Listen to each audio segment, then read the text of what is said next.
श्री दत्तात्रेय द्वादश नाम स्तोत्र।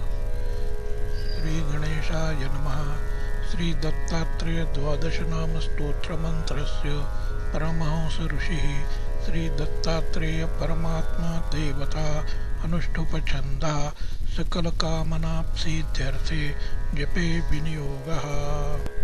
प्रथमस्तु महायोगी, द्वितीय प्रभुरीश्वरः, तृतीयश्च त्रिमूर्तिश्च, चतुर्थो ज्ञानसागरः, पंचमो ज्ञानविज्ञानं, षष्ठः स्यात् सर्वमङ्गलं, सप्तमः पुण्डरीकाक्षो, अष्टमो देववल्लभः, नवमो नन्ददेवेशो, दशमो नन्ददायकः, एकादशो महारुद्रो, द्वादशो करुणाकरः।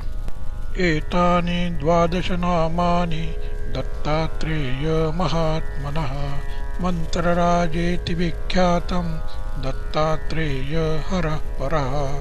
क्षयोपस्मारकुष्ठादि तापज्वर निवारणं, राजद्वारे पथे घोरे संग्रामेषु जलान्तरे, गिरे गृहान्तरेरण्ये व्याघ्रचोरभयादिषु, आवर्तनसहस्रेषु लभते वाञ्छितं फलं, त्रिकाले यः पठेन्नित्यं मोक्षसिद्धिम् अवाप्नुयात्।